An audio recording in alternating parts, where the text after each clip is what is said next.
Muy buenas tardes, sean bienvenidos a este panel vespertino en el marco del 13 Congreso del IGLOM. Este panel, esta mesa de trabajo, se titula Gobiernos locales, gestión de los objetivos de desarrollo sostenible y políticas municipales. Vamos a tener cuatro ponencias que enmarcan esos temas que tienen que ver con lo económico, con lo social y con lo ambiental, desde la escala local o municipal. En primer término, vamos a tener la presentación hasta por 15 minutos de nuestro colega Ramón Fernández Mejía, quien nos va a hablar sobre grupos vulnerables e inclusión social en los municipios de la zona metropolitana de Oaxaca, entre la ambigüedad conceptual y la necesidad de atención pública. Sin más, cedo el uso de la voz a nuestro compañero Ramón Fernández. Adelante, Ramón. Bienvenido. Gracias, Marco. Muy buenas tardes para todas y para todos. Muchísimas gracias por la presentación. Muy bien, pues como comentaba el colega Marco, pues nuestro tema que trabajamos con la maestra Marisol Márquez Ríos versa sobre los grupos vulnerables e inclusión social en los municipios de la región de Valles Centrales de Oaxaca. Ahorita les voy a comentar un poquito el apellido de entre la ambigüedad conceptual. No es que sea propiamente una cuestión de ambigüedad por la falta del concepto, sino de los instrumentos o de la manera en que lo conciben las autoridades municipales. El objetivo general de la ponencia es presentar los resultados de un estudio cualitativo de alcance descriptivo realizado en 18 municipios de la región de Valles Centrales de Oaxaca, que eligen a sus autoridades municipales por el régimen de partidos políticos. Seguramente hemos escuchado que la mayor cantidad de los municipios del estado de Oaxaca tiene 570, solamente 153 eligen por sistema de partidos políticos, los demás son por sistemas normativos internos o sistemas normativos indígenas, ¿no? Entonces, bueno, son 18 municipios de la región de Valles Centrales de Oaxaca que eligen por sistemas de partidos políticos y además tienen disponible en la página del Sistema de Planeación para el Desarrollo de Oaxaca su plan municipal, ¿no? El 2022-2024. Esto con el fin de identificar cómo es que las autoridades municipales definieron a los grupos vulnerables, a quienes consideraron como tales para plantear sus problemáticas y después decidir las medidas de intervención pública. Esto último creo que es el proceso lógico para poder atender un asunto público, ¿no? Cómo lo definimos, a quienes los consideramos como tales, cómo problematizamos sobre esta situación y después cómo atendemos. ¿Vale? El argumento principal que dio esta investigación es que entre más numeroso sea el grupo de situación de vulnerabilidad o los grupos en situación de vulnerabilidad citados en los planes municipales de desarrollo, menor va a ser el número de ellos que sean identificados en sus territorialidades. Es decir, las autoridades municipales normalmente citan a muchos grupos, ¿no?, como vulnerables, pero no los identifican en sus territorios, ¿no? Entonces, bueno, ese es el argumento principal y el elemento de la identificación es que es imprescindible porque con base en ello nosotros problematizamos, o mejor dicho, las autoridades municipales problematizan y están en posición de definir las acciones o medidas de inclusión social pertinentes. ¿Eh? Entonces, en términos un poco sintéticos, estaría la definición de los grupos en situación de vulnerabilidad, los grupos vulnerables, su catalogación, su problematización y qué acciones desarrollan los municipios. Ahora, ¿por qué es pertinente o por qué fue pertinente esta investigación? Porque la atención a los grupos vulnerables o más vulnerables, como nos lo establece, es el imperativo de la Agenda 2030 y de los ODS, además de que a nivel local, pues es un imperativo legal, normativo, ¿no? Desde la Constitución, diversas leyes y el Plan Estatal de Desarrollo, aquí vuelvo a citar, es el anterior plan, no el del actual gobierno del Estado, ¿no? Es el 2016-2022, porque todavía hasta el año pasado se estaban realizando los planes con base en este plan 2016-2022, derivado de que hasta el año pasado estuvo el de la nueva gestión. Y el segundo argumento del por qué es pertinente esta investigación es porque la identificación territorial, insisto, es imprescindible para operacionalizar las acciones por realizar en los ODS, perdón, y son necesarios para disminuir las situaciones de vulnerabilidad, de acuerdo con Pizarro. Ahora viene esta cuestión, la complejidad conceptual, y es el apellido del tema tan largo, ¿no? Del título tan largo. Para los que vamos entrando en esta cuestión de la inclusión social, poderlo entender, definir, es meternos en un entramado de relaciones conceptuales que hay que explorar para poder entender y poder operacionalizar el concepto. Entonces, inclusión social está muy relacionado, va muy de la mano con su contraparte, que es la exclusión social, y meternos a este asunto conceptual. Nosotros tomamos estos autores como referencia para poderlo operacionalizar y ya tener de manera concreta qué íbamos a entender por inclusión social. Pero después, para las cuestiones de los municipios, pues encontramos esta situación de, bueno, ya sabemos, ya identificamos inclusión social, pero está relacionada, además de con exclusión social, también por el tema, con la vulnerabilidad y los grupos en esta situación. Y aquí yo retomo en estas cuestiones un argumento bastante interesante del doctor Miguel Carbonell, jurista y especialista en el derecho constitucional, donde en su momento, para reformar a la legislación que estaba en su momento previa a la Ley Federal para la Prevención y Erradicación de la Discriminación, llamaba la atención sobre ser claros en qué vamos a manejar o tratar, si los grupos en situación de vulnerabilidad o las condiciones que hacen vulnerables a ciertos grupos, ¿no? Y ese es un elemento bien interesante que después lo vamos a analizar. Finalmente, para no hacer muy largo esta lámina, pues para verlos asentados y reflejados en los planes municipales de desarrollo, hay que remitirnos a la ley de asistencia social y quiénes son sujetos de la ley de asistencia social, porque ahí están definidos los grupos vulnerables, y después cómo se atienden estos grupos vulnerables de acuerdo con las medidas de nivelación, inclusión social y acciones afirmativas que están en la Ley Federal de Prevención y Erradicación de la Discriminación. ¿Vale? Okay. Rapidísimo estas cuestiones metodológicas. Es importante la definición de los grupos vulnerables y su fuente, es decir, si en los planes municipales de desarrollo están definidos estos grupos y de dónde obtuvieron esta definición, las autoridades municipales, si existió un apartado o subapartado en específico de estos grupos para ver su importancia para las autoridades municipales, dado que en los planes en el plan estatal de Oaxaca hay un eje de ejes transversales donde están ciertos grupos vulnerables que se consideran prioritarios, pero no son los únicos. Estos grupos son pueblos indígenas, protección de derechos de las niñas, niños y adolescentes e igualdad de género.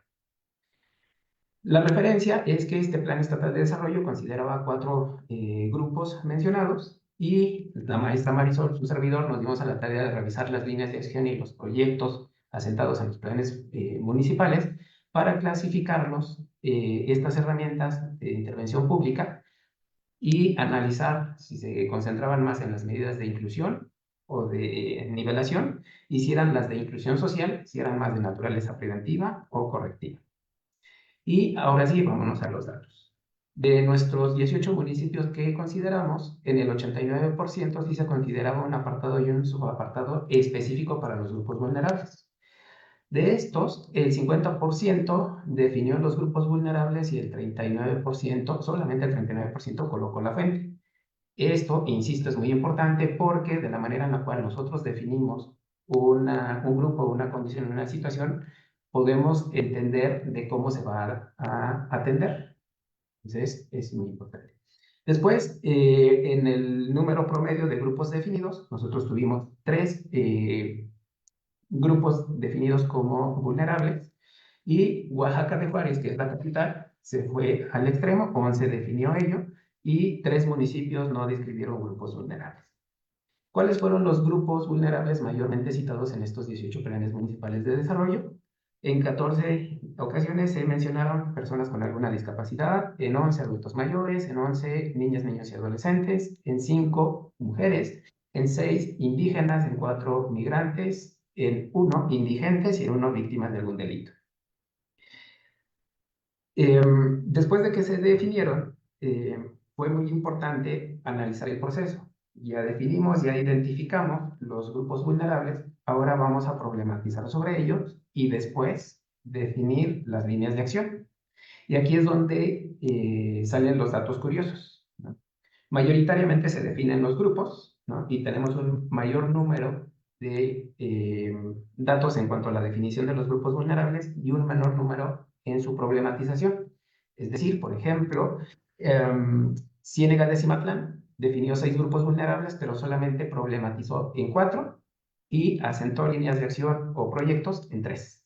Es decir, uno de los grupos no fue atendido, de acuerdo con este documento, ¿no? Lo curioso y lo que resalta acá es que uno de estos municipios, o bueno, varios de estos municipios, definieron 3 grupos, problematizaron sobre una menor cantidad, pero después definen líneas y proyectos de acción sobre 2 grupos. Es decir, establecieron líneas de acción o proyectos sobre un grupo sobre el cual no problematizaron, ¿no? Y entonces ahí empieza a haber pues discrepancias.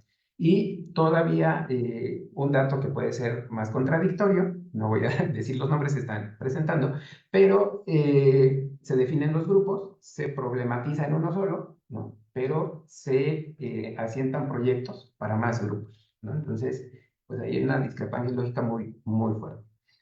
Después, en los números, perdón, en el número de grupos vulnerables descritos y el porcentaje de ellos ubicados, volvemos en el punto, en 11 de ellos, ¿no? En 11 grupos están ubicados en el 27% de los planes. 6, ¿no? 6 grupos vulnerables están ubicados en el 33% y entre menos sean los grupos vulnerables, mayormente, un poquito por ahí se ve, evidentemente no es una estadística representativa ni mucho menos, pero se ubican más en sus territorialidades. Ya una vez que nosotros analizamos las líneas de acción y los proyectos, identificamos que se definieron 12 medidas de nivelación y 47 medidas de inclusión. 37 preventivas y 13 correctivas, ¿vale? En estas 47 de inclusión. Dos Identificamos, como lo minutos, Ramón, mencionamos, 2 minutos. identificamos, gracias, como lo mencionamos en las diapositivas, que se mencionaba población, no se problematizaba y después se planteaban acciones. Ok, ¿qué concluimos en esta investigación, en esta primera fase exploratoria? Los municipios reconocen falta de información al respecto, no identifican muy bien a sus grupos vulnerables. El esfuerzo que realizan para reconocerlos nos denota una importancia que tienen para intervenir en pro de una sociedad menos desigual y más inclusiva, pero la mayor presencia de los grupos identificados en los ejes transversales nos refleja que prácticamente están trasladando, copiando y pegando estos grupos vulnerables en sus planes municipales de desarrollo sin identificarlos y sin problematizarlos. En cuanto a las medidas de nivelación, pues son muy importantes estas medidas de nivelación porque su objetivo es brindar oportunidades para mejorar las condiciones de vida de la población que ya es vulnerable o, bueno, que ya está excluida o que tiene alta vulnerabilidad. Sin embargo, como identificamos en los resultados, son mayores las medidas de inclusión social y de naturaleza preventiva, a lo cual nosotros tenemos la siguiente pregunta, ¿no? ¿Cómo contribuyen a garantizar el derecho de las personas que son altamente vulnerables y que están ya excluidas las medidas de inclusión, las medidas preventivas, perdón? ¿Por qué? Porque las medidas preventivas son para prevenir, como su nombre lo dice, pero no me están diciendo cómo incluir a las personas que son propiamente grupos vulnerables. Y entonces, estos datos, estos hallazgos nos invitan a reflexionar sobre futuras investigaciones en materia de evaluación, ¿no? Porque, pues de entrada, ya tenemos serios problemas que después, a la hora de realizar las acciones de atención pública, pues van a generar resultados nada positivos para la población por atender. Entonces, eso sería, eso es los resultados de la investigación, lo que nosotros queríamos compartir el día de hoy, y les agradecemos mucho por la atención. Muchísimas gracias, Marta.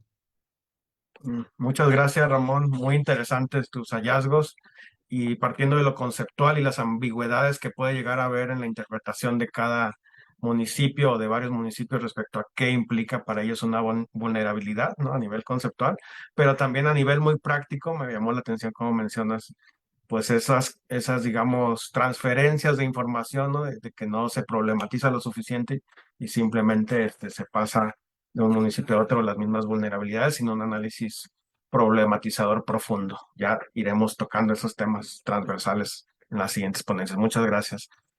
Pasamos ahora con nuestra segunda ponente de esta mesa de trabajo, que va a estar a cargo de nuestra colega Frida Martínez, que ya nos está compartiendo la pantalla, y que pasamos ahora más a la fase ambiental, puesto que nos va a hablar del acceso a las áreas verdes urbanas en conjuntos habitacionales en el municipio de Almoloya de Juárez, social y ambiental. Sin más, Frida, cedemos el uso de la voz por 15 minutos adelante. Muchas gracias. Bueno, como mencionaron, mi nombre es Frida Ivonne Martínez Sánchez. Soy estudiante de la maestría en estudios de la ciudad en la Universidad Autónoma del Estado de México, y estos son como los resultados iniciales de un proyecto de investigación que está comenzando en torno a las características ambientales referentes a la vivienda de interés social. Y bueno, para comenzar, pues sabiendo que todos somos de partes diferentes del país, pues ¿dónde está el municipio de Almoloya de Juárez, no? Es un municipio que se encuentra en el Estado de México, forma parte de la zona metropolitana del Valle de Toluca, tiene poco más de 174,000 habitantes, y en los últimos 20 años ha tenido un proceso de crecimiento interesante, principalmente motivado por programas de incentivos para el desarrollo de vivienda de interés social, como lo fue el programa Ciudades Bicentenario del año 2008. Eh, y bueno, con el incremento poblacional y el tema de la constante construcción de estos conjuntos urbanos de este específico nivel en cuanto a las viviendas, pues han venido algunas problemáticas no solo sociales, sino también ambientales y de entorno urbano, que es algo de lo que estamos revisando en esta investigación. Eh, y bueno, como sabemos, las áreas verdes son fundamentales, ¿no? Tienen muchos servicios ambientales, muchos servicios sociales, pero la problemática aquí sobre el municipio es que, de acuerdo a lo que reportan en el Plan Municipal de Desarrollo Urbano para el año 2020, se destina el 1,48% de la superficie urbana total a áreas verdes. Y en este mismo documento especifican que estas áreas no son significativas dentro del municipio, pero se asignan espacios dentro de los conjuntos urbanos autorizados para desarrollar áreas verdes, ¿no? Y bajo esta premisa creeríamos que los conjuntos habitacionales pues cuentan con las condiciones en términos de los servicios ambientales adecuados, pero bueno, es lo que queremos ahondar en esta investigación. En términos de áreas verdes, pues conocemos todos la normativa o la recomendación internacional de la Organización Mundial de la Salud, que son 9 metros cuadrados de áreas verdes por habitante a una distancia de 15 minutos. En temas nacionales, aunque actualmente no hay normativas tan específicas sobre áreas verdes, se tiene como referencia la normativa de Sedesol, que especifica algunas condiciones para jardines vecinales y parques de barrio, que en el caso de los jardines son con superficie mínima de 2.500 metros cuadrados, y un radio de servicio de 350 metros, y para el tema de los parques de barrio, pues son 11,000 metros cuadrados como superficie mínima y un radio de servicio de 670 metros. En esta normativa no se especifica algo referente al indicador de superficie de áreas verdes por habitante, y es el mismo caso de la normativa para el Estado de México, que sería el reglamento del libro quinto del Código Administrativo, y aquí se especifican las condiciones de la superficie de áreas verdes en general para el equipamiento urbano y para los condominios, que se traducen a conjuntos habitacionales posteriormente, y pues solo se mencionan porcentajes de ocupación de los predios que se deben destinar a áreas verdes cuando se trata de equipamientos urbanos. Y para el caso de los condominios, pues se especifica que debe de existir una superficie mínima de 10 metros cuadrados de área verde por vivienda prevista dentro del plan de desarrollo de estos condominios o de estos conjuntos habitacionales. En términos de la metodología de este trabajo, pues fue una metodología que se fundamenta en técnicas de análisis espacial. Utilizamos QGIS en la versión 3.34 y generamos algunos análisis de datos tabulares, fue principalmente en Excel. Todos los insumos son información de acceso público, y estos fueron los datos vectoriales del Marco Geoestadístico Nacional, que corresponden a los servicios de información de área, y digitalizamos algunos áreas verdes, perdón, digitalizamos algunas áreas verdes con Google Earth directamente sobre el programa y después las convertimos en shapefile. Este trabajo se desarrolló en 3 etapas. En la primera identificamos los conjuntos habitacionales que existen dentro del municipio de Almadía de Juárez. La población total que habita en estos conjuntos es de 29,683 personas. Esto es algo equivalente al 17% de la población municipal. En términos de superficie de estos conjuntos habitacionales son 325 hectáreas y la densidad de población promedio dentro de estos conjuntos es de 91.3 habitantes por hectárea. Esto viene siendo 25 veces más que el promedio de densidad poblacional municipal, que es de 3.64, por lo cual pues inferimos que son zonas donde existe una aglomeración importante de población. Esta sería como la parte de la identificación espacial de estos conjuntos habitacionales. Existen de diferentes definiciones y tipologías, meramente conjuntos habitacionales, conjuntos urbanos, fraccionamientos y unidades habitacionales. En la segunda parte de esta metodología se identificaron las áreas verdes urbanas dentro de los desarrollos habitacionales. Los resultados que obtuvimos fueron la existencia de 98 áreas verdes y de la superficie acumulada de estas es de 2.57 hectáreas. En términos como de tipología, pues encontramos 23 áreas verdes de tipo baldío, 64 de tipo camellón, una de tipo jardín y 10 de tipo parque. Aquí es importante mencionar que la solución de los terrenos baldíos es algo que suelen generar las desarrolladoras para solventar el tema de los 10 metros cuadrados por vivienda anticipada, pero en realidad pues no cuentan con ningún servicio ecosistémico. Porque son simplemente pues cobertura de pasto, ¿no? En la mayoría de los casos. Para la tercera etapa, pues se generaron los análisis de relación entre áreas verdes en desarrollos habitacionales, la superficie de áreas verdes per cápita y la distancia de centros de manzana a las áreas verdes. Y ya como parte de los resultados, pues comenzamos por tipo y superficie de áreas verdes. Y aquí encontramos que la distribución de las áreas verdes dentro de estos conjuntos habitacionales pues no es regular. Aquí en la diapositiva podemos observar una fotografía que es del fraccionamiento Colinas del Sol y lo que estamos observando aquí es una glorieta que en términos de la información que se recabó, pues es considerada como áreas verdes, pero como área verde, pero en realidad, pues esto no brinda en sí un servicio de esparcimiento. Se puede observar también que la vegetación pues está bastante descuidada, es precaria. Y esta es una característica común dentro de todos los conjuntos habitacionales en términos de sus áreas verdes. Se encontraron como algunos casos particulares. El conjunto habitacional Geovillas El Nevado es el que tiene mayor diversidad y superficie de áreas verdes. Este tiene 3 categorías que se distribuyen en 5.12 hectáreas. También es el conjunto que tiene mayor superficie de áreas verdes por habitante, me parece. Y bueno, también los conjuntos habitacionales que tienen menor diversidad y por tanto también menor superficie de áreas verdes son el fraccionamiento Loma de Juárez, que tiene 0.20 hectáreas en superficie acumulada, y el fraccionamiento Framboyán con 0.2 hectáreas en superficie acumulada. Aquí podemos observar en la tabla, pues los resultados por cada uno de estos conjuntos habitacionales. Podemos observar que aquellas áreas verdes que tienen como mayor cantidad corresponden a los baldíos. Y que en el tema de los camellones, pues también existe incidencia constante en todos los conjuntos habitacionales.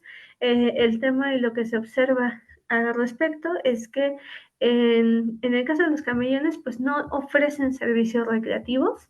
La mayoría de estos camellones tienen un cimiento de concreto y después viene pues una superficie como de tierra y después viene la cobertura de pasto, por lo tanto no ofrecen estos servicios ambientales sobre la filtración de agua, captación de agua, y la mayoría de ellos pues no tienen vegetación, ¿no? Se limitan a los pastos. En términos de la superficie de áreas verdes por habitante en estos conjuntos habitacionales, pues como ya se mencionaba, estos tienen una población acumulada de poco más de 29,000 habitantes y la superficie total de áreas verdes dentro de todos estos conjuntos es de 125,709,82 metros cuadrados. Esto nos da en el cálculo del indicador de áreas verdes por habitante, pues 4,24 metros cuadrados, que está muy por debajo de lo que se establece a nivel internacional, como recomendación sobre la superficie que debe de existir, y pues resulta preocupante porque son espacios que en teoría están planeados y autorizados, sin embargo, pues no se consideran estos elementos. Problemas adicionales a ello, pues son las características propias de estas áreas verdes y las tipologías, que fue lo que se encontró como parte de esta investigación. Y en este sentido, los desarrollos que cumplen con la superficie mínima de áreas verdes por habitante es, como ya mencionaba anteriormente, Geovías El Nevado, que cuenta con 12,4 metros cuadrados, y el fraccionamiento Rincón del Álamo con 11,52.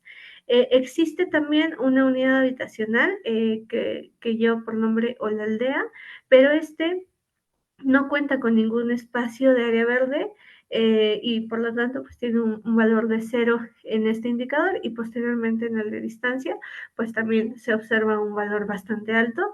La particularidad de este conjunto es que cuenta con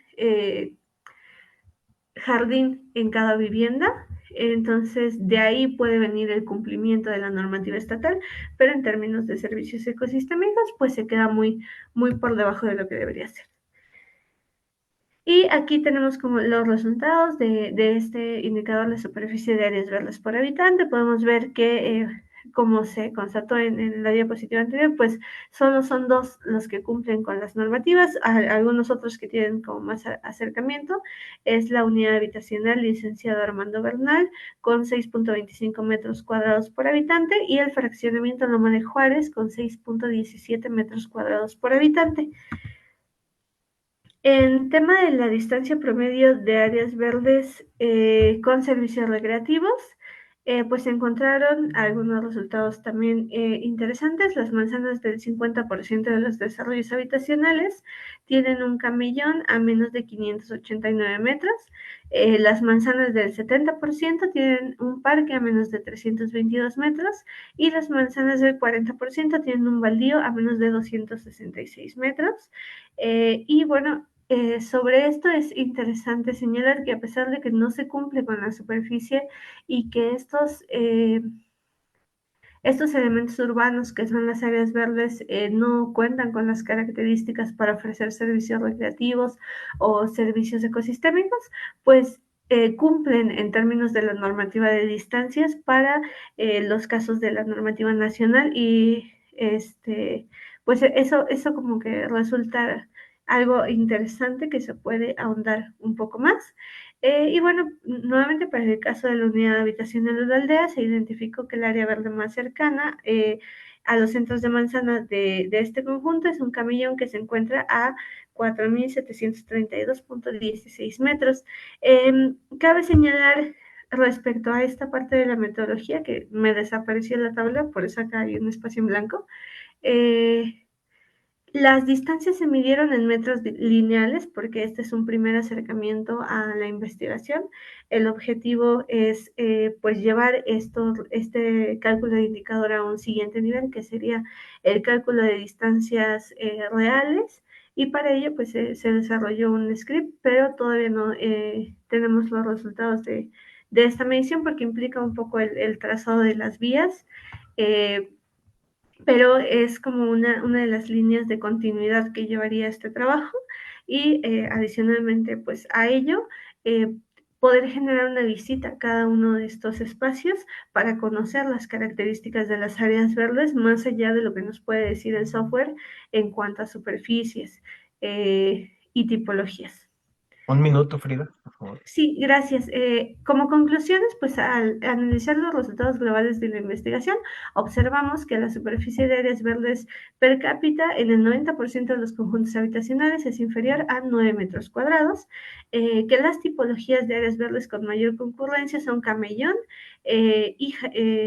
son camellones, perdón, pues se encuentran en el 50% de los conjuntos habitacionales. Sin embargo, pues estos no cuentan con las características requeridas para que el área verde brinde los servicios necesarios, y los resultados que se obtuvieron nos muestran evidentemente un déficit de áreas verdes en estos conjuntos habitacionales dentro del municipio de Almoloya de Juárez, y esto refleja una planificación deficiente, y este tema de delegar el desarrollo de áreas verdes a las constructoras que generan estos conjuntos, pues no ha sido la decisión más eficaz para generar las condiciones adecuadas del entorno urbano.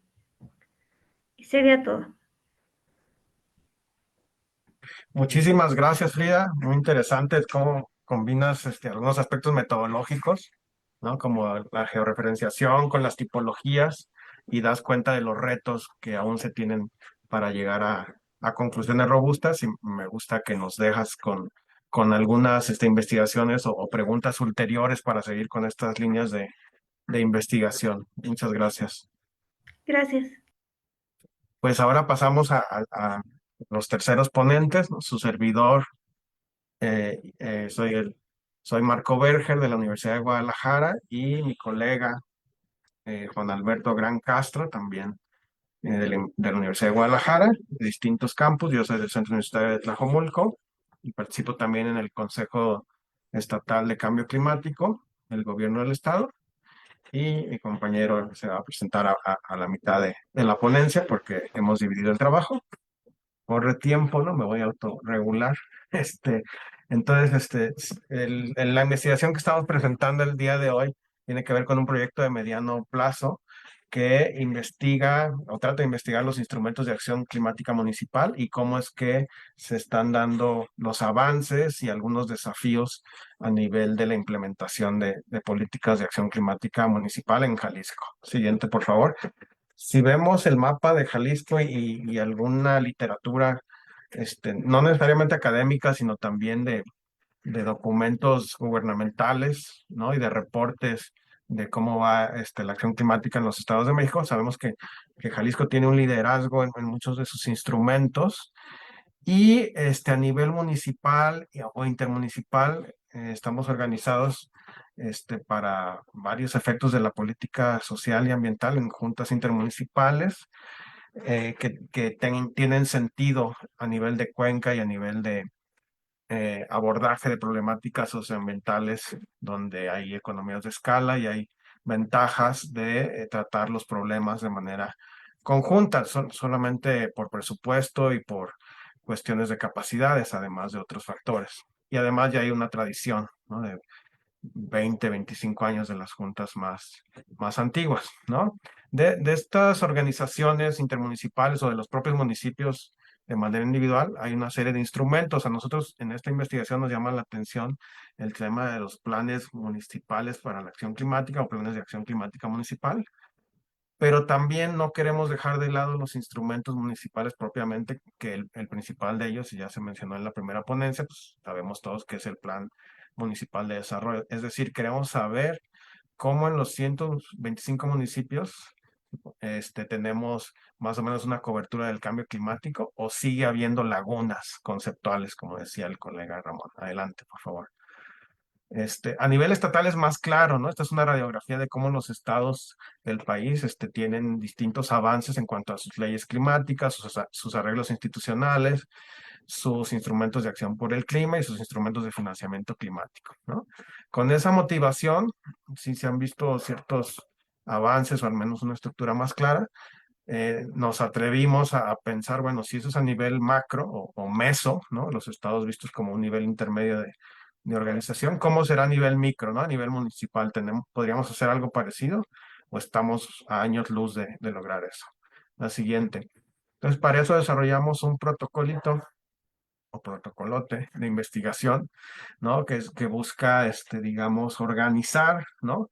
Si hay, como ustedes bien saben, y todos los asistentes al Congreso del IGLOM, hay distintas instrumentaciones y distintos reglamentos, distintos aparatos jurídicos a escala municipal, algunos muy similares a los estatales, otros no, ¿no?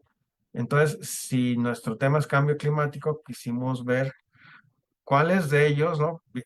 Yendo de lo sencillo a lo complejo, cuáles de ellos nos aportan ciertos elementos donde podamos observar o identificar la acción por el clima y qué tanto se está avanzando o no desde la lógica municipal, porque si nos vamos a la escala estatal, a veces es un poco difuso, se pierde el efecto y no sabemos ni siquiera a nivel regional cómo se está avanzando.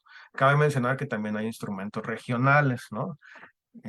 Que pueden analizarse en esa índole y el proyecto está contemplando analizarlos, ¿no? Los planes de acción climática regionales, pero quisimos empezar por la unidad básica, que es el municipio.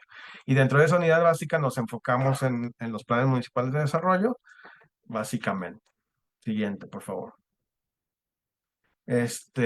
Para ello, revisamos la literatura más empírica que teórica y hemos visto algunas plataformas, ¿no? Estas plataformas que están surgiendo con fuerza en los últimos años para tratar de medir los indicadores o las métricas de cambio climático. Y aquí pusimos nada más como contexto algunas bases de datos o algunas iniciativas que llevan a cabo esos protocolos, ¿no? Es decir, buscar información a nivel local de cómo están avanzando los gobiernos o las ciudades, que es otra escala, para el tema de cambio climático, ¿no? Particularmente nos abocamos mucho a una plataforma que se llama Carbon Disclosure Project, CDP, que es a nivel mundial y tiene mucha fuerza, y una plataforma más local que empezó hace algunos años y ha avanzado de manera un poco no lineal, que es una plataforma que se llama Jalisco Cómo Vamos en temas de cambio climático o cambio climático Cómo Vamos, ¿no? Y de ahí sacamos algunas variables para entonces sí pasar al análisis de contenido de los 125 municipios y ver si podíamos ver algunas tendencias generales a nivel cuantitativo y cualitativo que ahora les presentamos. En primer lugar, si vemos la gráfica muy sintética, esa no porque está muy genérica, esta me gusta más porque está más ilustrativa. Vemos algunos, como decía nuestro compañero Ramón, algunos avances y retrocesos, ¿no? Algunas ambigüedades, ¿no? En términos de que sí, desafortunadamente la mayoría de los planes municipales de desarrollo de los 125 municipios no cuenta con una, digamos, incrustación explícita del tema de cambio climático en los mismos. Y eso es un tema importante, ¿no? Que hay que atender a nivel de rendición de cuentas, a nivel de participación ciudadana o a nivel de políticas públicas locales, ¿no? Ahora bien, de esos que sí tienen, digamos, algún avance en su plan, o al menos lo colocan ya sea como un apartado, como un capítulo dentro del plan, o apenas lo mencionan entre líneas, también ahí hay que hacer como tipologías, ¿no? Pues al menos lo tienen, ¿no? Pero de ellos, algunos sí presentan avances importantes, ¿no? Tienen sus objetivos de reducción de emisiones de gases y compuestos de efecto invernadero explícitos, tienen los más grandes, ¿no? Ahí sí tiene que ver un poco con la escala del tamaño del municipio. Guadalajara, por ejemplo, ¿no? O Puerto Vallarta, pues sí, por supuesto que tienen su propio inventario, sus propias metas, ¿no? Pero luego vienen municipios más pequeños o medianos que sí podrían tenerlo, pero por alguna razón económica, de capacidades o de otra índole, no las tienen, ¿no? Entonces vemos que la brecha se va haciendo más grande cuando ya hablamos de cuestiones más específicas como objetivos de mitigación y de adaptación. También nos dimos cuenta que muchos municipios son más de adaptación que de mitigación y algunos ya cuentan con sus propios instrumentos y más o menos está parejo el nivel de avance o retroceso, como se le quiera ver, en cuanto a mitigación y adaptación municipal. Pero quizás los hallazgos más importantes que encontramos fue a nivel cualitativo en las respuestas que se encontraron y que llevó a cabo esta encuesta muy breve la Secretaría de Medio Ambiente y Desarrollo Territorial del Estado de Jalisco hace un año y medio aproximadamente, 2 años, ¿no? Se dio a la tarea de hablarles a los municipios y de revisar algunos documentos y desde ahí salieron respuestas cualitativas interesantes que va a presentar mi colega Juan Alberto. Adelante. Muchas gracias, Marco. Buenas tardes a todos, a todas. Pues bueno, Yo les voy a compartir un poquito estos hallazgos en el aspecto cualitativo en torno a este análisis de los 125 municipios, como ya comentaba Marco, del estado de Jalisco.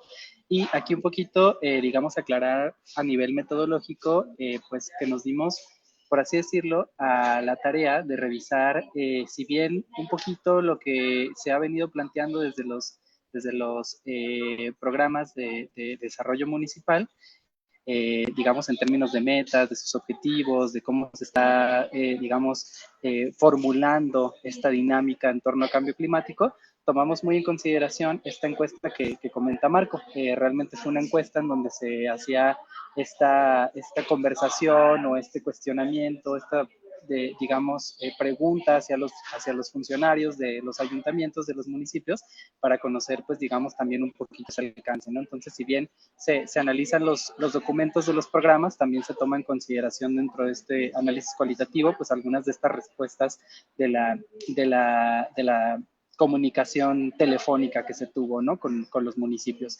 Entonces, bueno, quisimos poner un poquito la vara alta, por así decirlo, y tomamos como análisis en el sentido cualitativo estas categorías: vulnerabilidad social, gestión integral de riesgos, adaptación al cambio climático y justicia climática y o ambiental.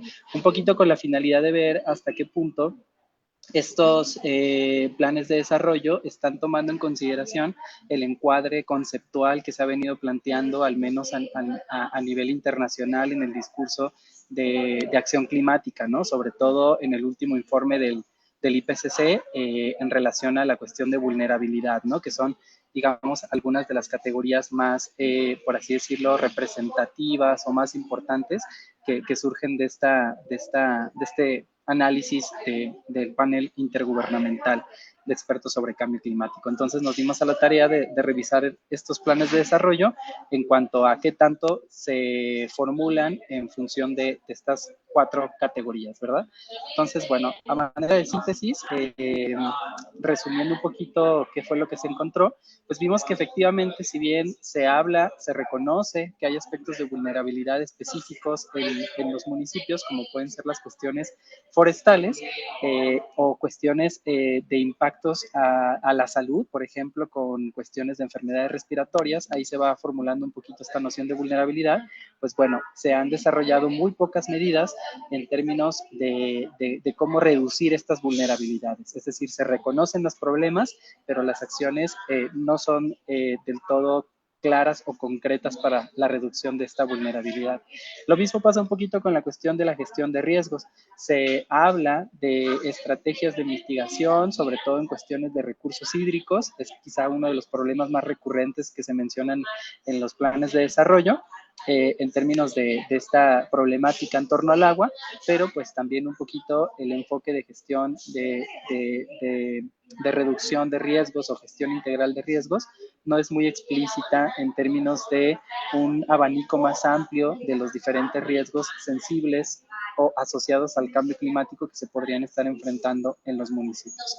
Respecto al tema de adaptación al cambio climático, vinculado a la cuestión de riesgos, vimos que, pues sí, también hay menciones en algunos planes específicos de desarrollo sobre, pues, medidas de adaptación, de la necesidad o de la urgencia de tomar acción a nivel local para tener un marco de adaptación más específico. Si bien hay una mención concreta, pues también hacen falta que las medidas de adaptación estén vinculadas a amenazas específicas que se están enfrentando en las regiones o en los espacios locales propiamente de los municipios. Entonces, es, digamos, como una palabra, digamos, que se utiliza a nivel general, ¿verdad?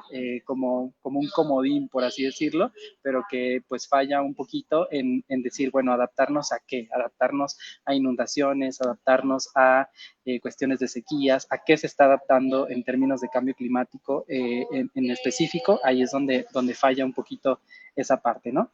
Y bueno, en relación por último a la 4ª categoría, que tiene que ver con la cuestión de justicia climática y ambiental, si bien hay mención sobre cuestiones que tienen que ver con impactos desiguales, es decir, hablando de justicia ambiental o climática como este concepto que sobre todo aborda esta distribución desigual de los impactos ambientales, de riesgos ambientales o del cambio climático en general. Si bien existe esa mención, ese reconocimiento de que hay grupos más susceptibles que otros, pues bueno, también encontramos que es insuficiente el área, ¿no? En términos de justicia ambiental o climática en los planes de desarrollo. Es decir, nuevamente tenemos, pues digamos, como algunas áreas como el sector forestal que se reconocen como vulnerables y que deben de ser atendidos. Si bien existen ese reconocimiento, pues también no se hace una aclaración específica de cómo abordarse para disminuir esta disparidad en los impactos específicos que se están viviendo en sectores o en poblaciones clave, ¿no? Entonces, bueno, pasando un poquito como a la parte de conclusiones, al menos mencionando algunos 4 puntos en específico y para ir cerrando nuestra presentación, pues vemos que en realidad pues existe una falta de coherencia y de profundidad en la integración de temas climáticos y ambientales dentro de los planes de desarrollo municipal. Es decir, si hay mención de conceptos como adaptación, vulnerabilidad social, riesgos, pero como vimos, les mencionaba hace un poco, desde la noción cualitativa, pues son realmente palabras que terminan por fallar en su aplicación, ¿no? En su operacionalización, por así decirlo. Sobre todo nos llama la atención de que un poco existe una falta de atención en términos de reducción de las vulnerabilidades y de la promoción de la justicia ambiental o climática, que serían áreas críticas o fundamentales para, digamos, generar acciones que permitan disminuir las brechas de desigualdad que se viven ante el cambio climático actualmente y en el mediano y largo plazo, ¿verdad? Entonces son 2 elementos que nos parecen cruciales y que pues estamos viendo un poquito ahí una cierta escasez en la formulación de los planes, ¿verdad?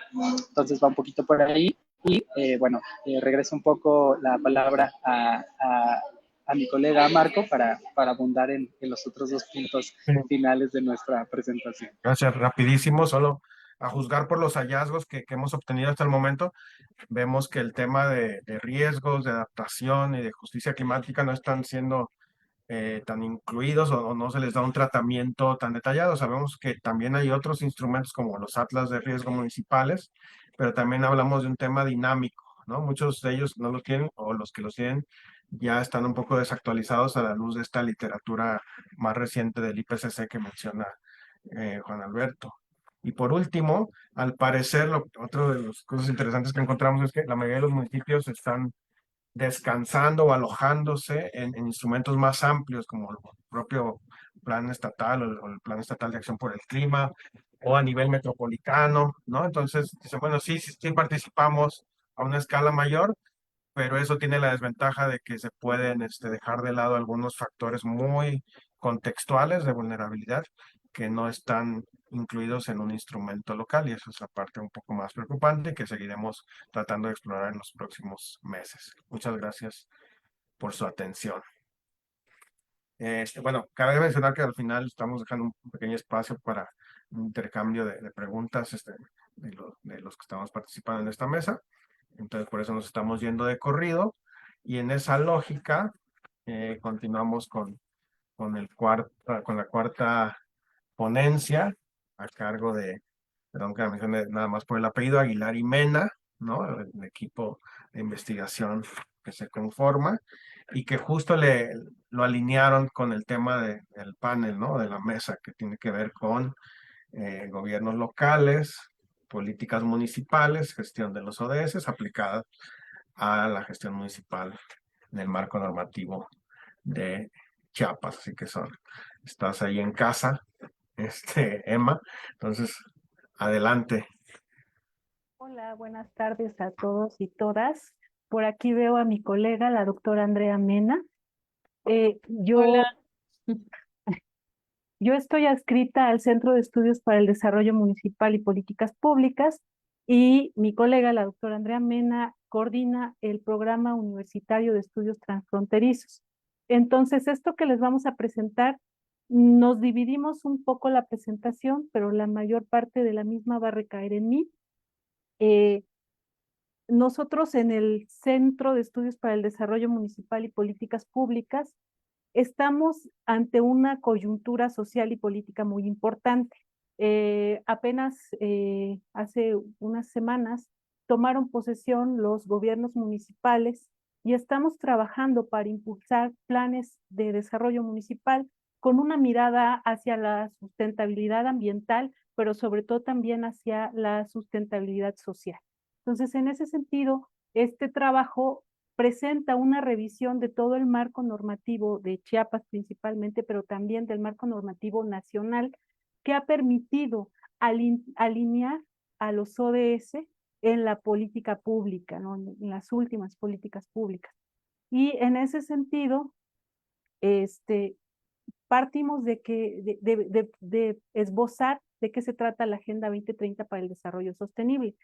¿Por qué comienzo con esto? Porque estamos realizando un trabajo de capacitación hacia los gobiernos municipales, hacia los funcionarios de los gobiernos municipales. Entonces tenemos que partir de cero, ¿no? Quizás para muchos colegas que estamos en esta mesa es bien sabido de qué se trata la Agenda 2030 para el Desarrollo Sostenible, pero en la vida cotidiana, en la vida diaria, nosotros trabajamos con funcionarios públicos que no están muy vinculados con este tipo de temas y nuestra labor es precisamente acercarles estos temas para que los incorporen a su agenda cotidiana, ¿no? Se trata de un plan global adoptado por 193 países que son miembros de la ONU desde 2015. Se trata de una hoja de ruta que busca sobre todo garantizar un futuro sostenible, justo y próspero con un enfoque completamente integral. El lema de la Agenda 2030, como todos saben, es no dejar a nadie atrás. Y en ese sentido, lo que busca es transformar a la sociedad. Y como sedes, lo que nosotros buscamos es transformar esas sociedades desde lo local, desde los gobiernos municipales. En ese sentido, pues la Agenda 2030 tiene 17 objetivos con 169 metas y 232 indicadores. Para lograr esta transformación, se busca enfrentar retos como la pobreza, como la violencia y el cambio climático que han estado hablando en esta mesa las personas que me antecedieron en el uso de la voz. Y bueno, este compromiso se hace a nivel internacional considerando que el bienestar de la humanidad es un objetivo común, ¿no? Pero hay un problema, los detractores de la Agenda 2030 dicen que el principal inconveniente es que sus resoluciones no son jurídicamente vinculantes, ¿no? Y en ese sentido, la Agenda 2030 se sitúa dentro del derecho internacional indicativo, posicionándose como una metapolítica. Entonces, ¿qué posibilidades existen para su cumplimiento? Pues, al ser un documento de la naturaleza que es, tiene mucha flexibilidad, es un documento normativo flexible, no requiere de la aprobación, por ejemplo, de los parlamentos nacionales o subnacionales, únicamente depende de la aceptación generalizada y se adoptó desde 2015. Se logra a partir de consensos y acuerdos políticos, ¿no? Y sobre todo, si tenemos en cuenta que incorpora la dimensión del respeto a los derechos humanos y de manera transversal el tema de la igualdad entre los géneros, pues tendría que ser un llamamiento para todas las y los ciudadanos, ¿no? También algo importante de la Agenda 2030 es que hace un llamado al sector privado como un aliado estratégico para lograr los objetivos y las metas y por lo tanto, de manera consecuente, lograr un desarrollo sostenible, ¿no? Algo que, por ejemplo, los ODM no incorporaron. Entonces, el objetivo de esta ponencia es abordar cómo se ha incorporado los ODS, se han incorporado los ODS en la legislación mexicana y en los planes nacionales de desarrollo, sobre todo en el 2013-2018 y el 2019-2024. Posteriormente dedicamos un apartado a revisar cómo el marco normativo de Chiapas se alineó a los ODS y cómo se implementó en el Plan Estatal de Desarrollo 2018-2024, que está vigente hasta los primeros días de diciembre de este año. Y se analiza cómo a partir de todo este marco normativo nacional y estatal, los gobiernos locales podrían realizar su gestión municipal bajo esta mirada de los ODS. Y finalmente se presentan como se trata de un documento en proceso, de un estudio en proceso, se presentan algunas ideas a modo de sugerencias como indicativas para ver por dónde los gobiernos municipales de Chiapas podrían incorporar la visión de los ODS, con mucho énfasis en la sustentabilidad ambiental y la sustentabilidad social para lograr la igualdad sustantiva entre mujeres y hombres. Y bueno, la importancia de los ODS a nivel local es crucial porque son los gobiernos municipales los que pueden impactar directamente en la vida de los ciudadanos mediante políticas públicas ajustadas a sus necesidades, como es el caso de las ponencias de los colegas que me antecedieron, que presentaron eh, cómo los ODS pueden tener mucha relevancia a nivel municipal, no solo para promover bienestar local, sino para dar cumplimiento a estos grandes compromisos globales del desarrollo. Y en ese sentido, los gobiernos locales tienen mucha cercanía con las personas y tienen, por un lado, la capacidad para abordar problemas específicos de de sus comunidades, pero también, por otro lado, el conocimiento para discernir las prioridades locales que deben de ser atendidas en una sociedad, ¿no? Eh, Están más cerca de los ciudadanos, lo que les permite entender mejor sus necesidades y prioridades y transformar su vida diaria, ¿no? Estos gobiernos locales son capaces de adaptar las políticas a los desafíos específicos y ahorita en adelante les voy a poner ejemplos de cómo se logró lo que está en el primer recuadro amarillo, ¿no? Y su conocimiento sobre la realidad local es clave para elaborar un desarrollo sostenible y equitativo, ¿no? Eh, en la legislación mexicana se incorporaron los ODS de manera gradual. Eh, Se realizaron primero grandes reformas para alinear las políticas nacionales con los compromisos internacionales, pero ya formalmente, desde 2016 en México se han puesto en marcha diversas estrategias de política pública para atender los objetivos de desarrollo sostenible propuestos en la Agenda 2030.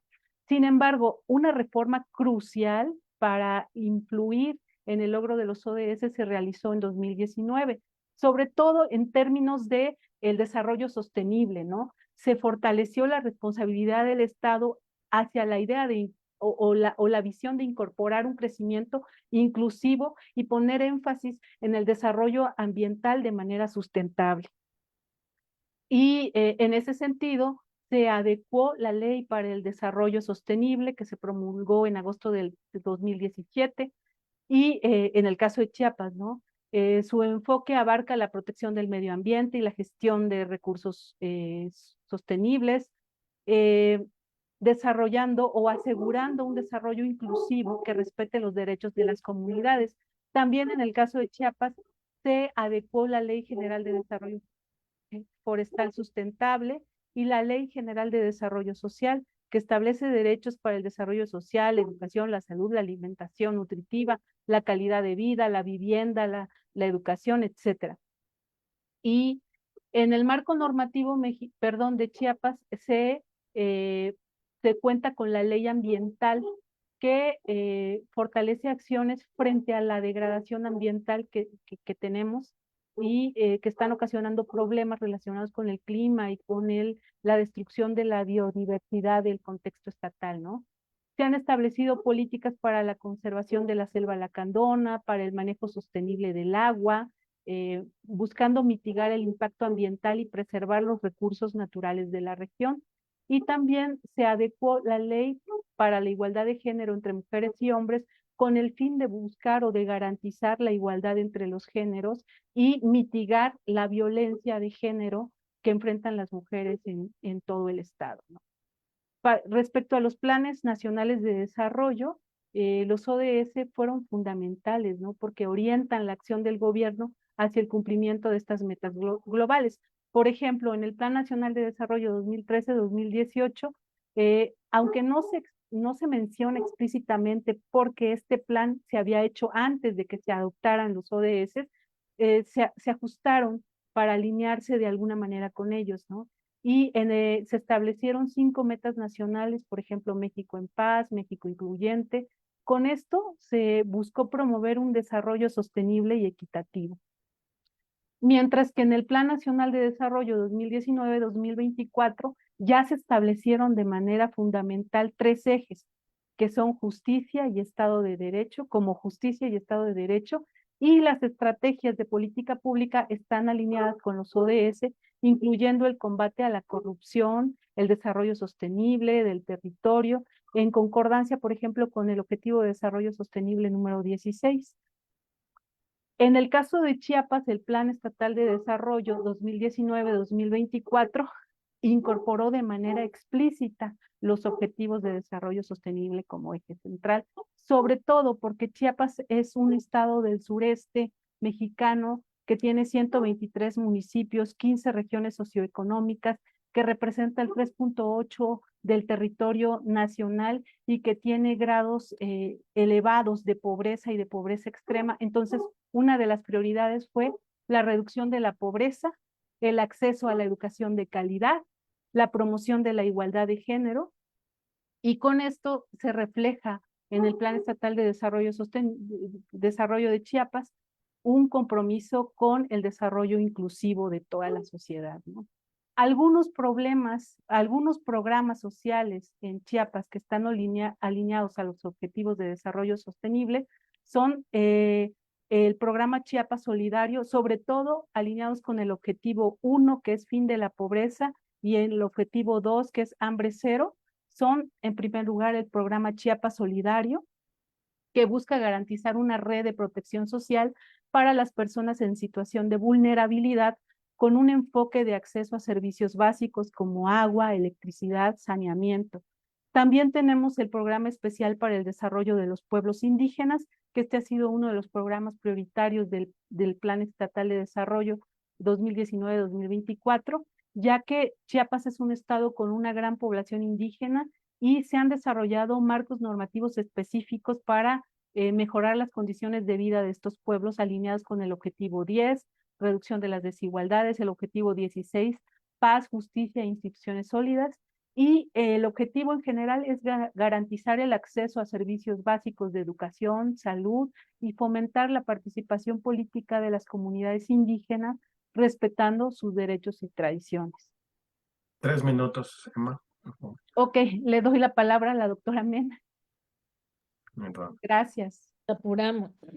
Recordemos que este documento final, buenas tardes a todos y todas, perdón, titulado Transformar nuestro mundo, que generó la Agenda 2030 para el Desarrollo Sostenible, logró que México en sí mismo impulsara varios temas prioritarios con base en estos objetivos, pero la participación de los gobiernos locales era crucial y es crucial, como bien lo viene diciendo la doctora Emma, para que se pueda implementar. Hoy en la mañana comentábamos eso, que no se puede desarrollar lo global si desde lo local, que son los municipios, o una célula más chiquita que es el barrio, no impulsamos la materia global. Entonces, hubieron muchos ayuntamientos en el país. Uno de ellos es el de Valle de Santiago en Guanajuato, por ejemplo, que realizó un pronunciamiento a favor de conducir acciones de su quehacer gubernamental bajo esta agenda.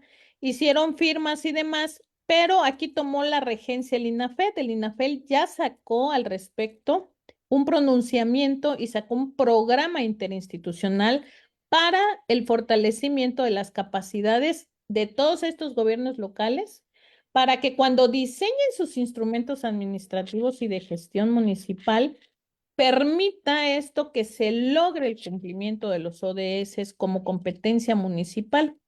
Y entonces conformó los mecanismos del programa interinstitucional que están manejando. Se le dan los cursos a los municipios, o ahorita están en eso, en el momento que están formando sus planes de desarrollo municipal. Pero además, desde el gobierno del estado de Chiapas, siguen esos lineamientos de ese programa interinstitucional para el fortalecimiento de capacidades de gobiernos locales que emergió el INAFED. Una de las cosas también importantes que está haciendo el INAFED, pero vuelvo a repetir y darle la positividad de su palabra a la doctora Emma, es que no hay nada vinculante. también sacó la revisión de la Guía Consultiva de Desempeño Municipal.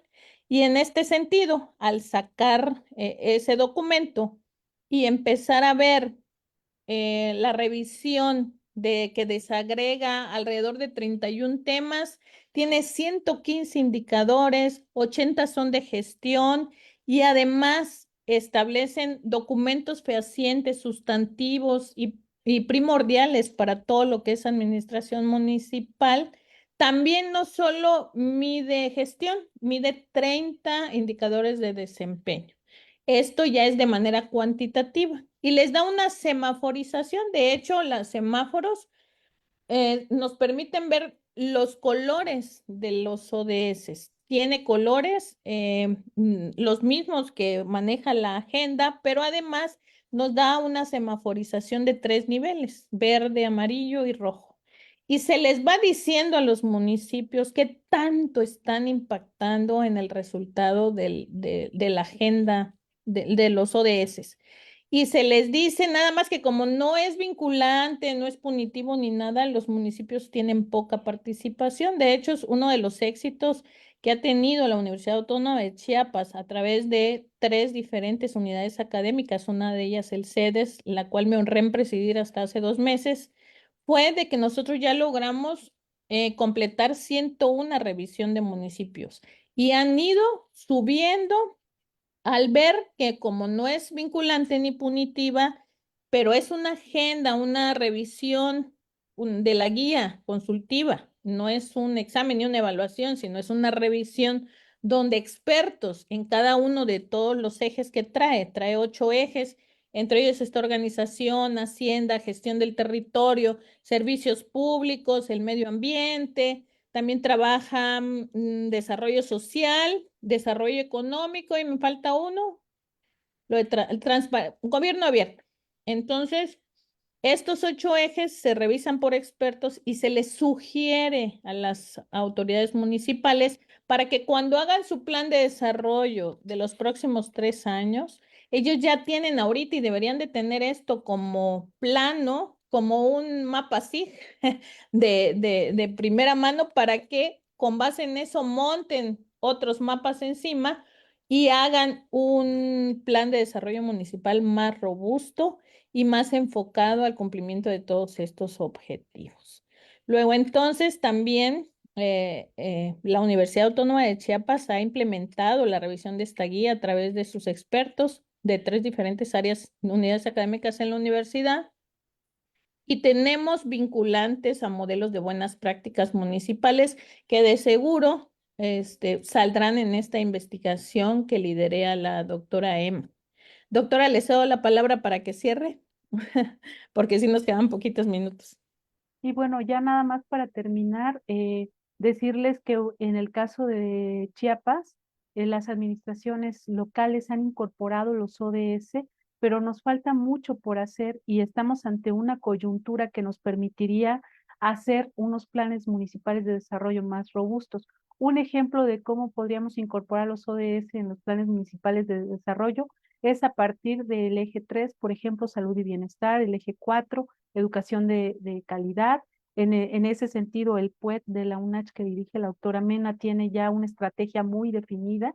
En el caso del ODS 11, fortalecer, fomentar la planificación urbana inclusiva, promover viviendas asequibles y sostenibles y bueno, se requiere del establecimiento de mecanismos claros de evaluación y de seguimiento para darle continuidad a las políticas de los ODS en Chiapas, fomentar la formación en desarrollo sostenible para los funcionarios locales, promover la participación ciudadana, son como las claves para fortalecer la gestión municipal y se requiere también de la vinculación de los gobiernos locales con la academia y la sociedad civil, porque para lograr los objetivos de la Agenda 2030 para el Desarrollo Sostenible se requiere de un esfuerzo colaborativo, sistemático y continuo. Muchísimas gracias por su atención. Les regreso los micrófonos al compañero Marco. No, muchísimas gracias, doctora doctora Andrea. Sí, no son vinculantes, no son punitivos, pero pueden ser muy útiles, ¿no? Como herramienta de comunicación, de gestión, hasta de financiamiento y de comparabilidad, ¿no? Entonces, aprendimos mucho en esta ponencia y le dan al hilo conductor de toda la mesa, misma que vamos a cerrar con la ponencia de la doctora Teresita Serna, eh, que me gustaría si va a compartir Sí, pantalla. Bueno, le pediría a la doctora Emma si ya, allá ya. nos... No, Ah, muy no bien, podía gracias. dejar de compartir. Ah, no te preocupes. Sí, la doctora Teresita nos ayuda cargando su presentación, ya está entrando. Ella nos va a hablar de las demandas y políticas públicas desde la edad sin edadismo, un estudio de caso de la zona metropolitana de Guadalajara. Adelante, doctora Teresita. Muy bien, muchas gracias. Tenemos 10 minutos, ¿verdad? Presentamos la doctora Teresita de Jesús Serna Enciso y la doctora Ana Ortiz Medina. Muy bien, uno de los antecedentes para abordar esta inclusión de los objetivos del desarrollo sostenible en las agendas locales, pues sería de manera particular los nuevos escenarios en la administración pública que han sido marcados por los cambios en el modelo económico, sobre todo desde la década de los 80, principios de los 90, hace 40 años, por la globalización económica y las finanzas internacionales, así como el cambio político que se consideraba en un entorno más democrático, y el que resaltamos nosotros principalmente por la transición demográfica, que sería de manera acelerada y aquí en México, ¿no? Lo que en Europa tomaría 6 años, 100 años, en América Latina sería alguna consideración que llevaría 30, 40 años. ¿Qué entendemos por transición demográfica? De manera muy rápida, pues cómo van aminorando las tasas de fecundidad, pero también a la par las tasas de mortalidad por algunas causas, sobre todo principalmente en las edades primarias, ¿no? Lo que traería una reestructuración etaria y, por supuesto, lo que se consideraba como un aspecto coyuntural, que sería el crecimiento tanto absoluto como relativo de población mayor, ¿sí? Es decir, estaríamos ante un envejecimiento poblacional. Y bueno, también dentro de los antecedentes, pues tenemos algunos de los aspectos normativos. En 1974, en México se crea la Ley General de Población. Hace pues ya 50, ya tiene algunos años, ¿cuántos años tenemos? Casi más de 50 años, y es hora de que no se cambia, ¿no? Por ahí están, cada sexenio están algunas propuestas, pero esperemos que en se lleve al Congreso. En 1982 se da la primera asamblea que está, vamos, que nombra o que coordina la ONU y que hacen en Viena, donde se trata esta temática, ¿no? La primera asamblea sobre envejecimiento sería en Viena para revisar y garantizar los derechos de las personas mayores. Y después se tomaría 10 años después, en 1992, algunas consideraciones por parte de la Asamblea Mundial de Envejecimiento. Y bueno, después tenemos que en el 2002, por primera vez en México, se crea la Ley de los Derechos de las Personas Mayores. Ya tiene 22 años esta ley y se ha creado como algunas, solamente como algunas reformas, ¿no? Y después ellos reconocen que a 20 años de la Asamblea de Viena se lleva por segunda ocasión la Asamblea Mundial sobre Envejecimiento, pero esta vez en Madrid. Es decir, solamente se han dado estas dos asambleas donde se han dado ciertos marcos de referencia a escala internacional para revisar algunas acciones públicas, sobre todo en materia o con una perspectiva o enfoque en derechos para las personas mayores. Y después tenemos que en el 2015 quedaría la Convención Interamericana sobre la Protección de los Derechos Humanos de las Personas Mayores, que sería ratificada en México hasta 8 años después, es decir, hasta el 2023. Tenemos año y medio apenas que fue ratificada o reconocida por nuestro país. Y algo que ha estado ya más en la agenda de lo público es que a partir del 2001, la Organización de las Naciones Unidas, a través de la Organización Mundial de la Salud, nombra la década del envejecimiento saludable a pues esta década, en esa tercera década del siglo XXI, ¿no? Y bueno, para hablar un poco, ¿por qué es relevante dentro de las políticas de población este sentido de envejecimiento? Primero, porque debemos de revisarlo como un problema público por todas las consideraciones que tiene este grupo etario de manera específica, ¿no?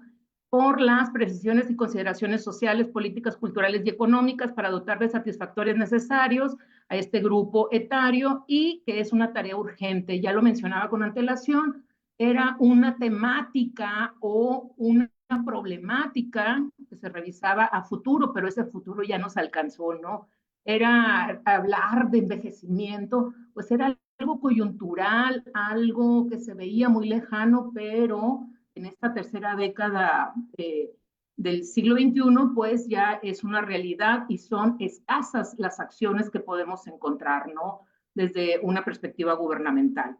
Por aquí tenemos la razón de dependencia, anda el promedio nacional de 50 niños y adultos mayores por cada 100 habitantes en estas edades, ¿no? Y bueno, ¿cómo vamos a encontrar a México para el 2035? Pues vamos a tener 5 de cada 10 mexicanos y una cruda y ruda realidad es que por las condiciones de pobreza, las condiciones económicas, sobre todo de este grupo etario, algunos tendrán que estar trabajando aún en la tercera edad y aún a pesar de la fragilidad y de la vulnerabilidad que viene acompañada con la edad por las cuestiones biológicas, físicas, etcétera, etcétera, tendrá que seguir inserta en el mercado laboral.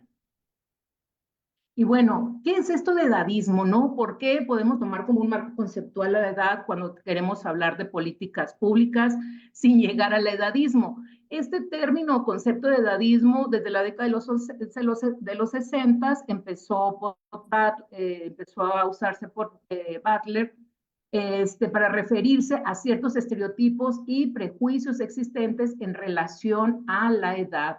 Y ya sería de manera puntual que lo consideraría la Organización Mundial de la Salud para ir revisando estos estereotipos que vienen acompañados a la edad, algunos prejuicios y, ¿por qué no?, la discriminación, ¿sí?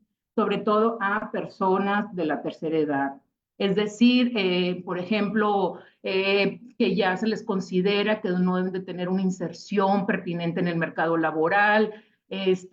Poco se habla de estas capacidades que tienen todavía las personas mayores para estar en la educación y poco se hace en cuestiones de gerontología, ¿no? ¿Cómo se llama la educación en esta tercera y cuarta edad?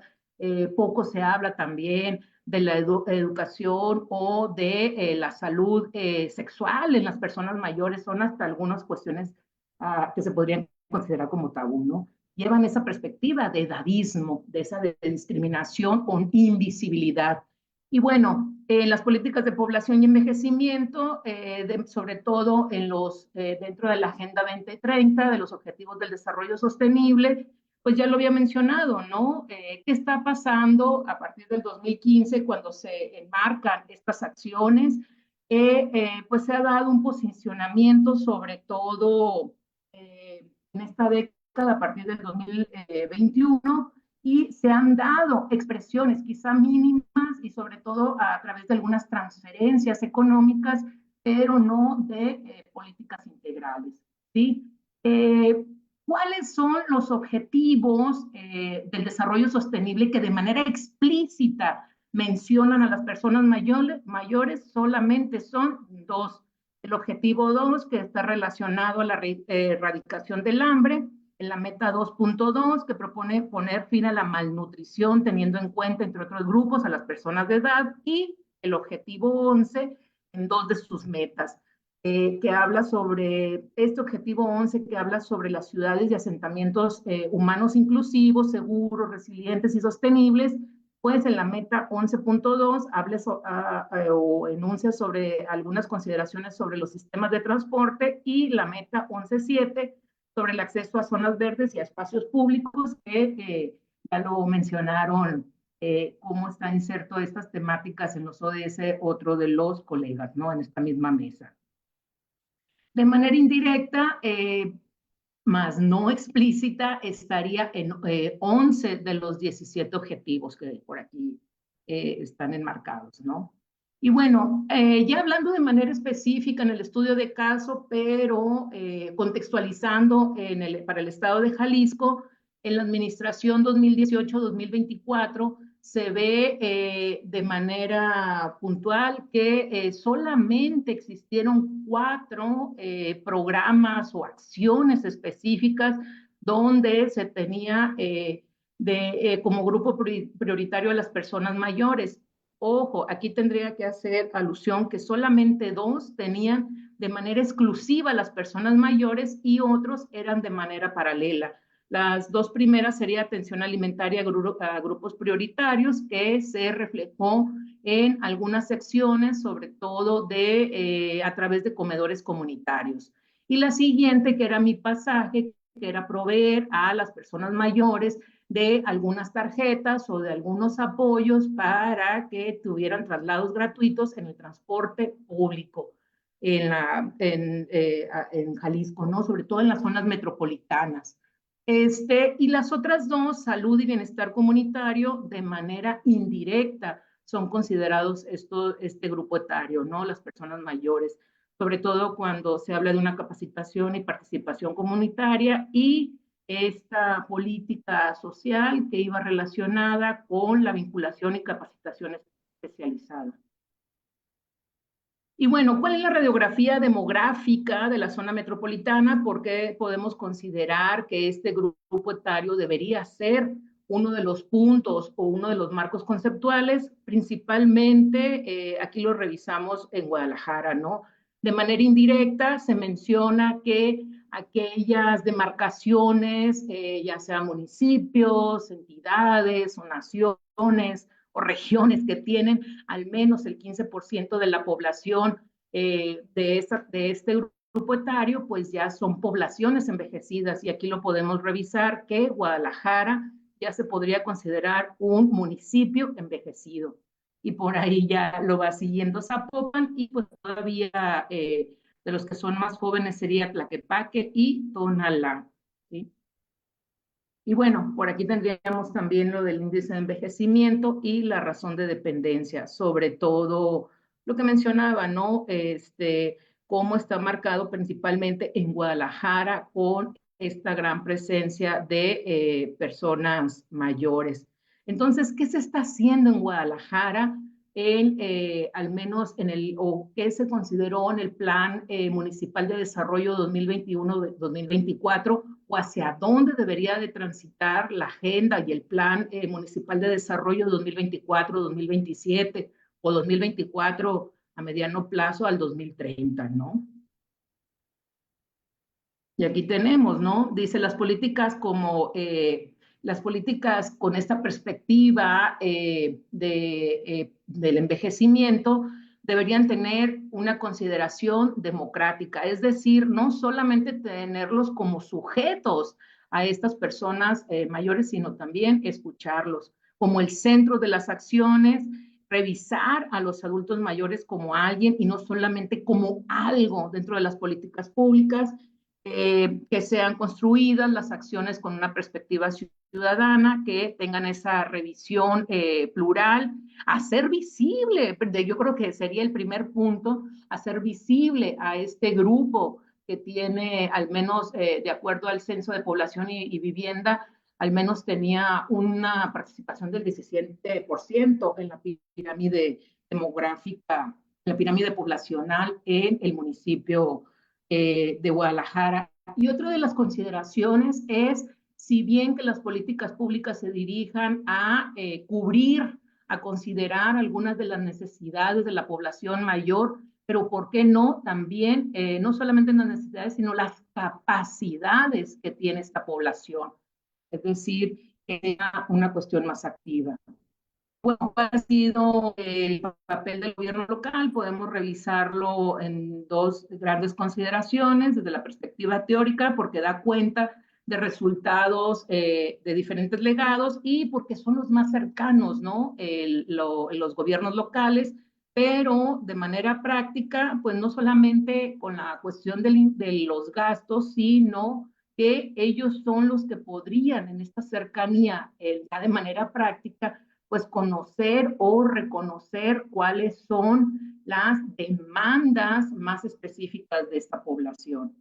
¿Sí? Y bueno, aquí tenemos un ejemplo en la ciudad de Guadalajara, les decía, en el Plan Municipal de Desarrollo 2021-2024, de los 10 objetivos, solamente uno hacía referencia a las personas mayores, sobre todo en el eje, bueno, en uno de los objetivos, en el eje estratégico 10.4, que mencionaba explícitamente la reintegración de personas mayores a la vida social, económica y familiar de Guadalajara, y a las líneas o en las acciones específicas eran solamente estas 6 acciones, ¿no? La creación de albergues municipales, la localización de familiares de personas mayores abandonadas para procurar reintegrarlas con su familia, sobre todo porque así lo marca la Ley General de los Derechos de las Personas Mayores, donde le queda no solamente al Estado, sino también a la familia y a la sociedad salvaguardar los derechos de las personas mayores. El programa de adopción temporal de personas, fortalecer los programas de capacitación laboral, que ya lo mencionaba con antelación, que también lo tenía a escala estatal el gobierno de Jalisco, y promover el envejecimiento activo por medio de políticas públicas dirigidas a este grupo específico. Y bueno, ya a modo de cierre, podemos mencionar que detrás de cada decisión de política social suele haber teorías implícitas o explícitas, además de supuestos a priorísticos. Aquí tendríamos que preguntarnos, ¿es la edad un marco de referencia? Por ejemplo, hablando de la zona metropolitana, en el municipio de Zapopan ya tienen un par de administraciones municipales donde se marca como eslogan la ciudad de las niñas y los niños. Todavía para esta administración 2024-2027 sería loable hablar con este mismo eslogan y bueno, es necesario enmarcar las políticas pro envejecimiento en un modelo ideológico y económico determinado y la priorización de grupos etarios específicos y lo que mencionaba, y con eso cerraríamos, lo que hoy es coyuntural, mañana se convierte en una cuestión estructural. Hay que tener esta perspectiva proactiva en las políticas públicas y no solamente reactivas. Muchas gracias. Muchas gracias, Teresita.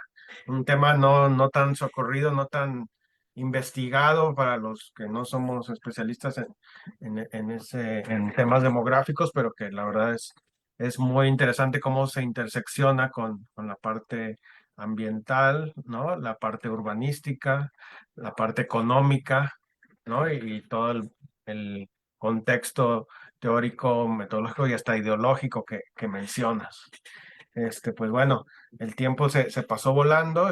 Nos solicitan si alguien tiene algún comentario transversal, ¿no? Hemos tenido 5 ponencias, magníficas de distintos contextos, ¿no? De Oaxaca, de Chiapas, de Jalisco, de Guadalajara, del Estado de México, con distintas perspectivas.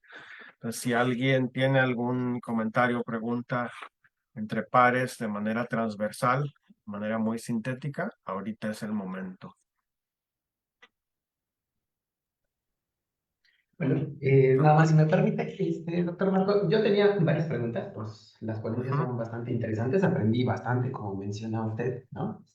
Sobre todo cuando no estamos en esos temas. Pero creo que una pregunta transversal para todas estas cuestiones, por lo que veo en el respeto a los espacios verdes, ¿no? De las áreas verdes, mejor dicho, estas cuestiones de la instrumentación de los ODS y demás. Me surge la idea, y no sé, bueno, la pregunta para quien me quiera ayudar a contestar. Generalmente estados y municipios apelamos a que se tiene poca libertad por parte de la federación porque nos imponen, pero cuando ya vimos que nos dejan mucha libertad, nomás no acatamos, ¿no? Y lo que nos mencionan en diversas ponencias, si no tiene un carácter vinculante, documento que sirve para mejorar nuestras condiciones de vida, pues nosotros no lo hacemos, ¿no? Si no tiene carácter punitivo, el no seguir la norma, no la aplicamos, ¿no? Y entonces vuelve a el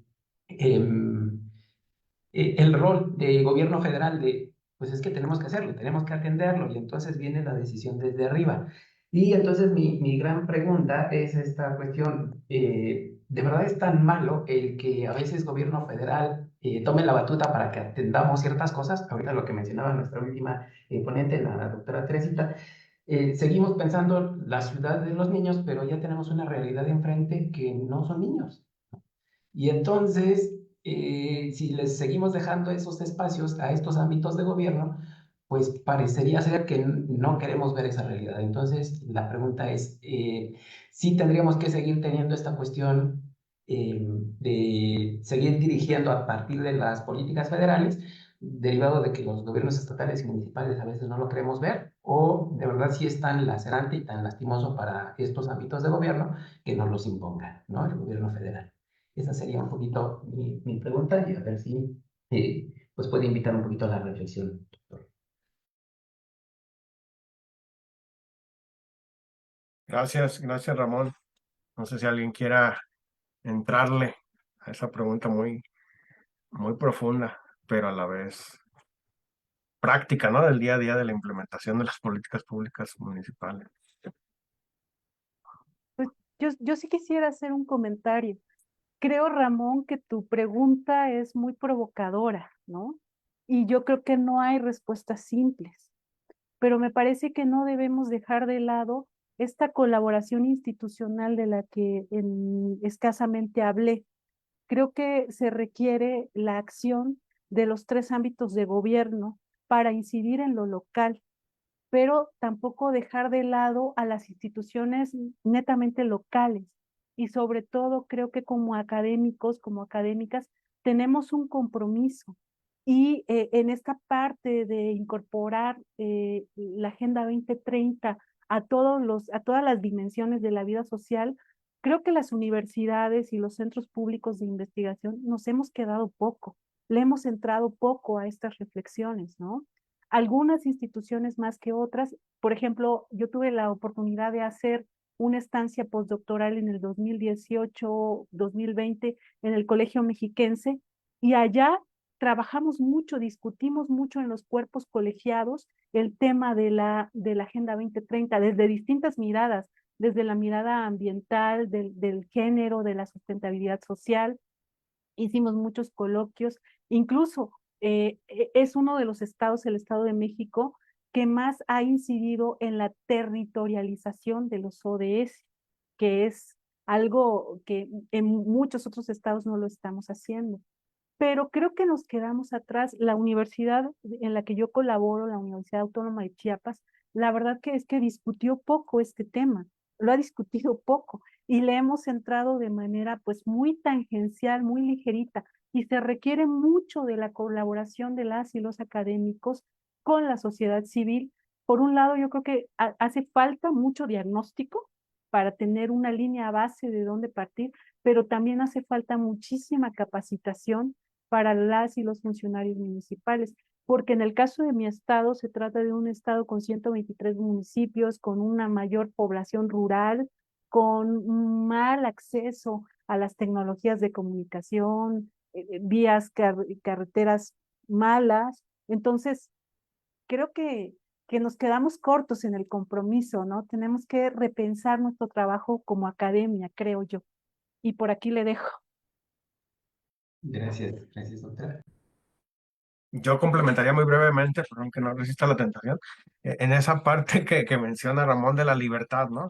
Siempre va a haber esos temas o subtemas, recovecos, donde sí hay esa oportunidad para los municipios de no esperar a que el centro dicte los lineamientos, y que tampoco no es obligatorio a nivel local, pero está la oportunidad, ¿no? Entonces la pregunta de investigación desde la academia, ¿no? Retomando lo que dice la doctora, es ¿qué condiciones locales hacen que sí le entren, ¿no? Dentro de esa libertad a los problemas que no son tan, digamos, dominantes en la agenda pública, como el edadismo, ¿no? pero que son un área de oportunidad y lo que ahorita es, me gustó mucho la frase final, ¿no?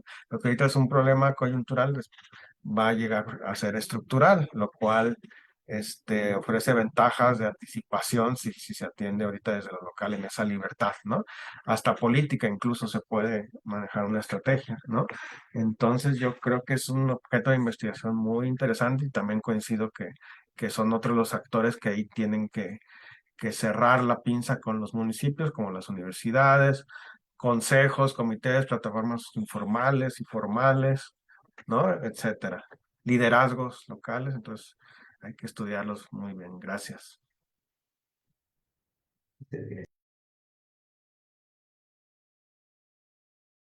¿Alguna otra pregunta o planteamiento transversal? Algo, ¿puedo decir algo brevemente? Por supuesto, adelante. Todas me parecieron súper interesantes, pero me parece que el tema que trajo a la mesa de discusión la doctora Teresita es una prioridad, tendría que convertirse en una prioridad para la política pública. Y me recordó que en algún momento trabajamos cómo se incorpora la salud y sobre todo la salud de las mujeres en la Agenda 2030. E identificamos a un grupo sumamente vulnerable, las personas que tienen enfermedad renal crónica, que no hay una política pública en México para darles la atención y es una enfermedad degenerativa, altamente desgastante, pero también que absorbe muchísimos recursos a cada familia. Entonces están en una situación de vulnerabilidad extrema. Pero el caso de las mujeres que tienen este padecimiento es totalmente grave, ¿no? Me parece que la atención, ese eje no está considerado en la Agenda 2030, ni en igualdad de género, ni en cuestiones de salud. Lo mismo que planteó la doctora Teresita aquí. La población en México está envejeciendo y no tenemos ninguna política pública de atención y creo que esa debería de ser una prioridad, ¿no? Y como académica yo creo que tiene muchísimo trabajo que hacer por ahí, mucho que aportar. Gracias.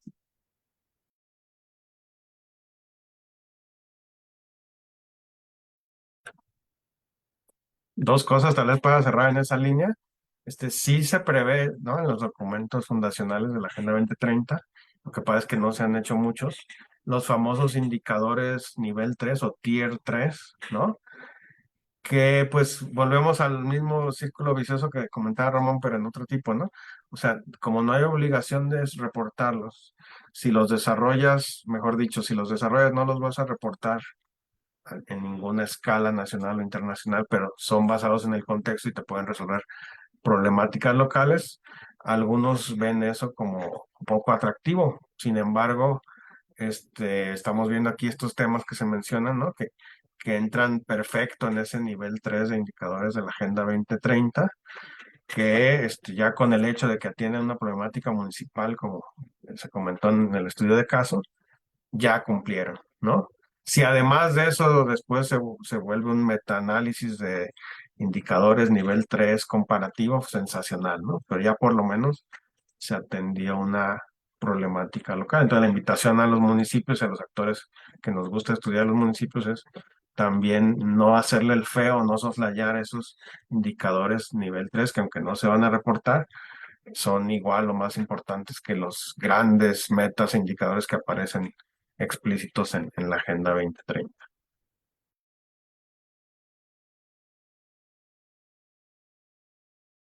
Creo que me falló a la mitad haberles pedido que prendiéramos las cámaras para tomar una foto grupal, pero los que todavía están en condiciones de prender su cámara, los que faltan, sería muy bueno para poder cerrar el panel. Gracias, Frida. Gracias por la moderación, No, Marcos. al contrario, entré al quite. Gracias. Gracias. La verdad, yo sí quería ir a Chiapas, pero al final tuve que cancelar. Una más. Bien.